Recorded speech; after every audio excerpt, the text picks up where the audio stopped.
आओ बहू आओ, तुम्हारा स्वागत है। अब से यही तुम्हारा घर है। अब तुम्हें भी इस परिवार के साथ मिलजुल कर रहना है। जी माँ जी। बड़ी बहू, अपनी देवरानी को उसके कमरे तक छोड़ाओ। क्यों नहीं माँ जी, चलिए देवरानी जी, मैं आपको आपका कमरा दिखा देती हूँ। ऐसा कहकर हेमा अपनी देवरानी को उसका कमरा दिखाने के लिए चली जाती है। दरअसल ये कहानी ललिता के परिवार की है, जो अपने पति रमेश, बड़ी बहू हेमा और दो बेटे अक्षय और विकास के साथ रहा करती थी। अभी आज ही ललित ने अपने छोटे बेटे विकास की शादी करा के अपने बेटे की बहू को अपने घर पर लाया था, जिसके कुछ देर बाद ही ललिता का पति अपने किराने की दुकान पर जाने लगता है। तभी ललिता अपने पति से कहती है, हाजी अब कहाँ जाने लगे? अभी तो आप अपने बेटे की शादी कराकर घर आए हो, थोड़ा आराम कर लो। अरे भाग्यवान, तुम्हें तो पता ही है कि किराने की दुकान अगर ज्यादा दिनों तक बंद रहे तो सारे ग्राहक दूसरे दुकानों पर जाने लगते हैं। वैसे भी हमने 2 दिनों से दुकान को बंद ही रखा था। अगर हमने और ज्यादा इसे बंद रखा तो हमें और भी ज्यादा समस्या हो जाएगी, इसलिए मुझे अभी जाने दो। हाँ, वो बात तो मैं समझ रही हूँ, लेकिन आप कम से कम चाय तो पी कर जाइएगा। मैं अभी आपके लिए चाय बना कर देती हूँ। नहीं नहीं, इसकी कोई जरूरत नहीं। चाय बनाने में काफी समय लग जाएगा। तुम एक काम करना, मेरे लिए लंच लेकर सीधे दुकान पर ही आ जाना। ठीक है, वैसे भी आप किसकी सुनते हैं। जाइए, जरा ध्यान से जाइएगा। ठीक है। ऐसा कहकर रमेश अपने दुकान की ओर जाने लगता है। कुछ समय बाद वो अपनी दुकान पर पहुंचकर और लोगों को सामान देता है। ऐसे ही अब दोपहर का समय हो चला था, जहां ललिता अपने पति रमेश के लिए खाना लेकर आती है। चलिए अब जल्दी से आप हाथ मुंह धो लीजिए, मैं आपके लिए खाना लेकर आ गई हूँ। ठीक है।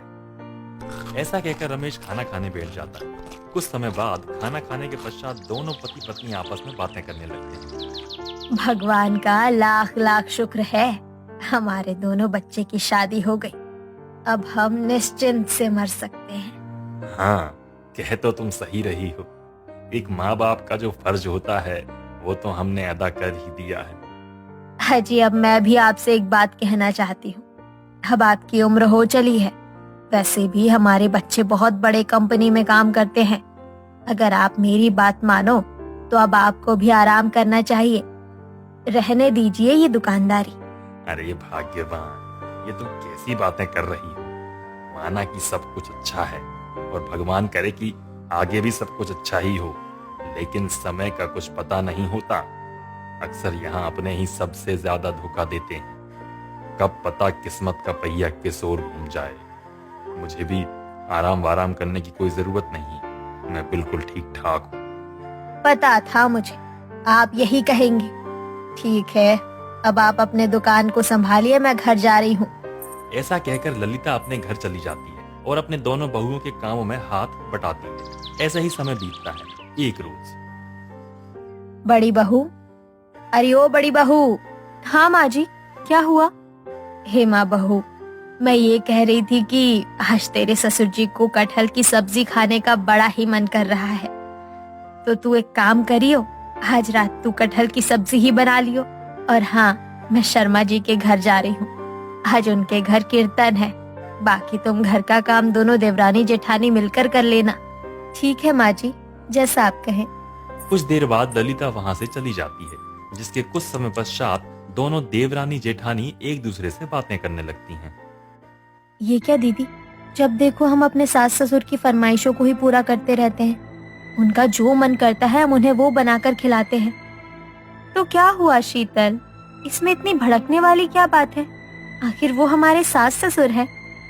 अरे दीदी, आप ये बात नहीं समझ रही हैं। आप खुद सोचिए, माँ जी तो खुद इधर उधर घूमने में लगी रहती है और ससुर जी तो दिन भर दुकान पर रहते हैं। और हमारा क्या, हम दिन भर घर के साफ सफाई और रसोइयों में धक्के खाती हैं, और हमें इसके बदले में और मिलता क्या है? कुछ भी तो नहीं। हम अपने मन की कुछ इस घर में कर भी नहीं सकते। यह तो तुम सही रही हो, लेकिन अब हम इसमें कर भी क्या सकते हैं? हमारे पास और कोई रास्ता भी तो नहीं है। किसने कहा दीदी कि हमारे पास रास्ता नहीं है? हमारे पास हमारे पति तो हैं। अगर वो हैं हम उनके सहारे इस घर में कुछ भी करा सकते हैं। तुम कहना क्या चाहती हो शीतल? तुम्हारे दिमाग में क्या खिचड़ी पक रही है? जरा मुझे भी तो बताओ। ऐसा कहने पर शीतल अपनी जेठानी को अपने तरकीब और सारी बात समझाती है, जिसके बाद हेमा कहती है, तुम सही कह रही हो शीतल। हमारे सास ससुर दुकान की सारी कमाई तो अपने पास ही छुपा लेते हैं और हमारे पतियों की कमाई की रोटियां तोड़ रहे हैं। ठीक है, मैं आज ही उन्हें इस घर से निकालने की बात करती हूँ। तुम भी देवर जी से इस बारे में बात करना। क्यों नहीं दीदी, बिल्कुल। इसके बाद दोनों देवरानी जेठानी रात में अपने पतियों के आने के बाद उनसे अपने सास ससुर के बारे में बातें करती हैं। देखिए अक्षय जी, मैं आपसे साफ साफ कह रही हूँ, मुझे इस घर में वो इंसान नहीं चाहिए। या तो आपके माता पिता इस घर में रहेंगे या फिर मैं, सोच लीजिए।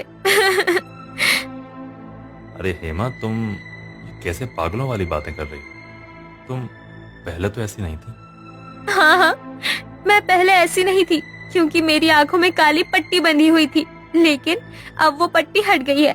मैं आपसे साफ साफ कह रही हूँ, अगर आपने कल ही इन्हें इस घर से नहीं भगाया तो मैं खुद इस घर को हमेशा हमेशा के लिए छोड़कर चली जाऊंगी।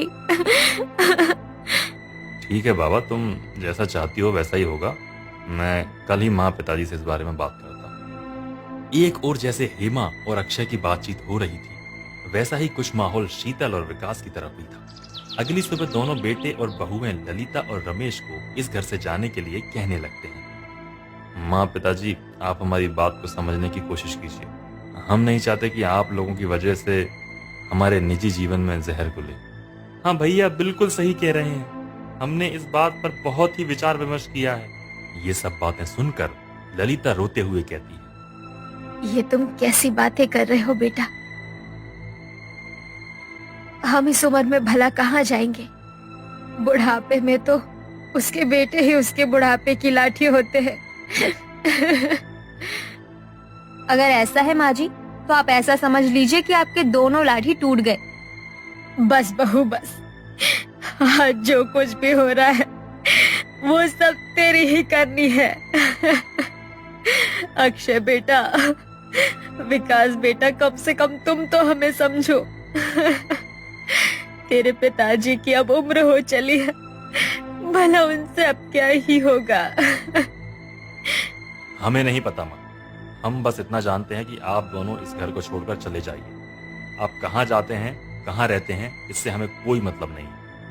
ये बात सुनकर रमेश बोल पड़ता है, सब समझ रहा हूँ बेटे, ये तुम्हारी जुबान नहीं है बल्कि तुम्हारी पत्नियों की जुबान बोल रही है। और ललिता, तुम क्या कहती थी कि मैं आराम करूं? देख लिया तुमने अपने बेटों की हरकत। लेकिन तुम फिक्र मत करो, तुम्हारा पति अभी जिंदा है। अगर तुम्हें मैंने इतने साल तक कोई तकलीफ नहीं होने दी तो मैं तुम्हें आगे भी नहीं होने दूंगा। तुम फिक्र मत करो, अभी भी हमारे पास एक दुकान है, हम वहीं पर रहेंगे। पर रमेश जी। पर क्या ललिता, अब क्या तुम अपने बेटे बहू से धक्के खाकर इस घर से जाना चाहती हो?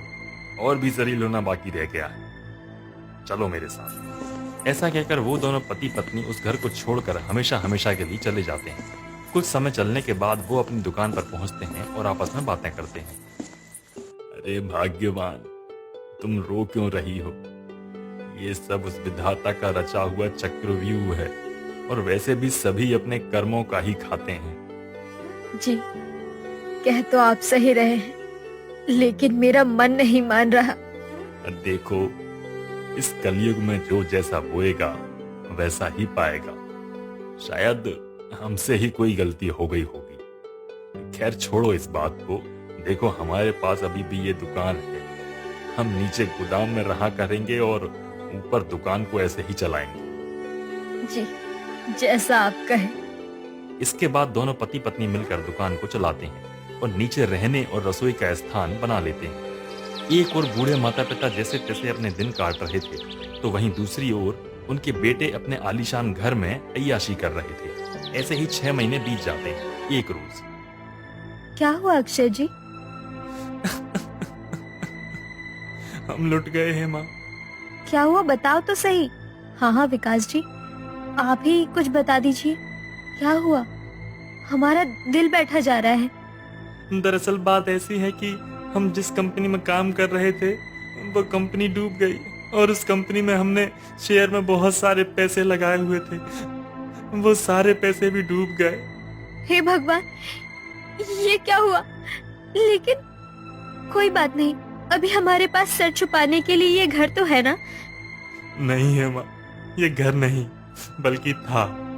दरअसल माँ पिताजी के जाने के बाद हमने इस घर को बेच दिया था और उससे और ज्यादा कंपनी के शेयर खरीद लिए थे। अब कुछ ही घंटे में हमें इस घर को खाली करना होगा। भैया, ये सब हमारे कर्मों का ही फल है।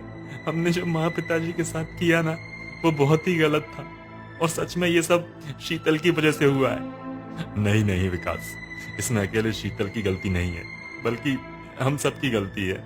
हाँ मैं जानती हूँ, लेकिन अभी भी हम अपनी गलती को सुधार सकते हैं। हमें अभी के अभी माँ जी पिताजी के पास जाकर उनसे माफी मांगनी चाहिए। हाँ दीदी, आप सही कह रही हैं। इसके बाद दोनों भाई और उनकी पत्नियां अपने सास ससुर के पास जाती हैं और उनसे माफी मांगती हैं। इस तरह सबको माफी मांगता हुआ देख रमेश और ललिता का दिल पिघल जाता है। बेटा, हम तुम्हें माफ तो कर रहे हैं क्योंकि तुम हमारे बेटे हो, लेकिन हम भगवान से ये प्रार्थना जरूर करेंगे कि अगले जन्म में तुम जैसा बेटा हमें न दे। अरे छोड़ो अपनी माँ की बातों को, और आज से तुम सब यहीं रहोगे। दुकान के नीचे ही आज से तुम्हारा नया ससुराल होगा। चलो बहुओं, तुम्हारे इस नए ससुराल में तुम्हारा स्वागत है।